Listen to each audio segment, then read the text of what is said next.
Ликует душа моя. Рад я, что работа у нас пошла ладно. Ты родом кто? Крестьянин подмосковный. Классика советского кино, снятая в 1941 году. В то время и представить было нельзя, что первопечатник московский, а позже и российский, на самом деле белорус. Агитационно-пропагандистский отдел бы просто не позволил. О том, что Иван Федоров белорус, предполагали давно, стопроцентных доказательств не было. Пока историк из провинциального белорусского города Вилейка Анатолий Коптюк не вывел свою гипотезу происхождения первопечатника.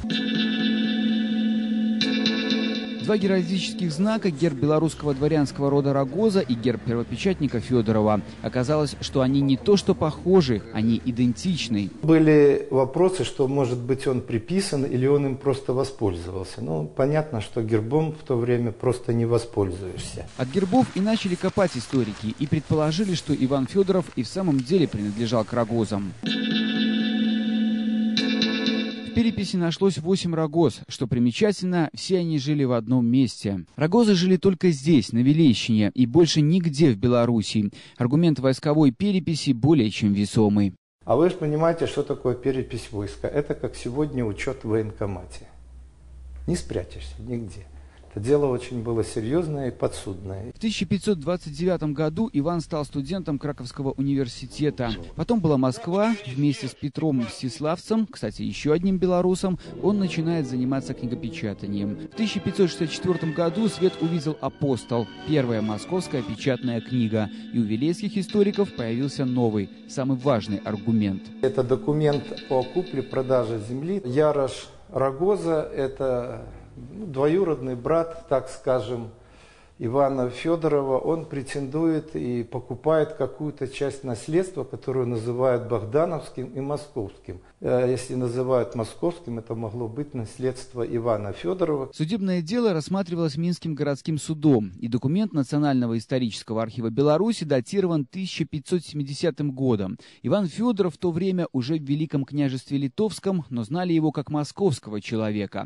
Печатный дом возле Кремля сожгли конкуренты-переписчики, печатники перебрались в Заблудово, а оттуда во Львов. Но история не заканчивается. Документы, которыми мы можем сегодня пользоваться, это все после 1550 года, это которые в архивах Минска и Москвы.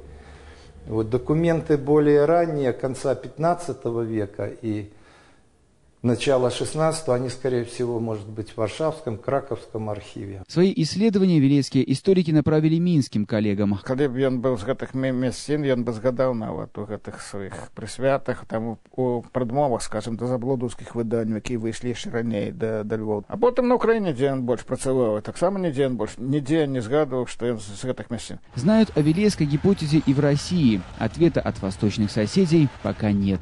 Каждый в жизни своей должен хоть малый подвиг совершить, долг отдать родной земле. Анатолий Занкович, Кирилл Зеленко, Денис Ткаченко. «Контуры».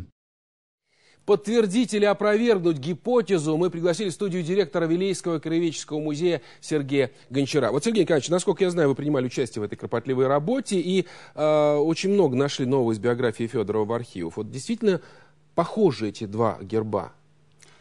Ну, па-першае, так, гэта справа супрацоўнікаў нашага музея, і герб роду Рогозаў і друкарскі знак Ивана Федорова, яны маюць вельмі шмат падабенства. Давайте покажем, да, вот один и второй. Так, конечно, вось знак на гербу родовым Рогозаў і вось знак на друкарскім знаку Ивана Федорова. Гэта сімвалічныя знакі, якія адлюстроўваліся на гербах наших дваран, і вы бачыце, што вельмі вялікае падабенства, и такого знаку больше нема ни на одном роду дворянским, ни белорусским, ни российским, ни украинским.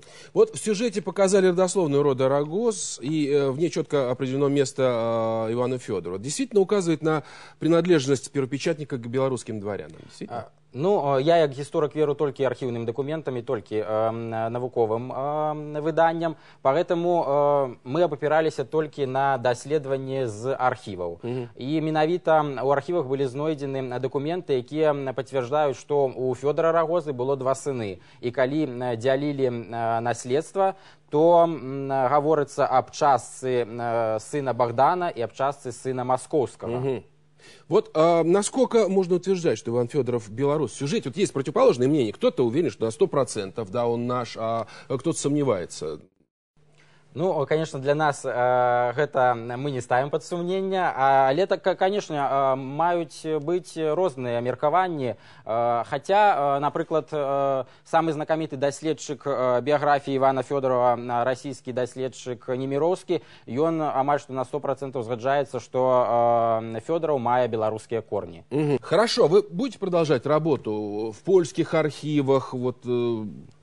Где-то еще? Несумненна, бо гэта праца толькі пачалася. Конечно, наши архівы зберагаюць дакументы ў асноўным до 1540 года, і больш значныя дакументы, якія могуць нам праліць яшчэ свет на біяграфію і паходжанне Івана Фёдорова, яны знаходзяцца, скорей за ўсё, у кракаўскім архіве. Былі дамоўленасці, але на гэта трэба фінансавыя выдаткі, поэтому яшчэ чакаем. Хорошо, как восприняли вот эту новость в Вілейкі-то?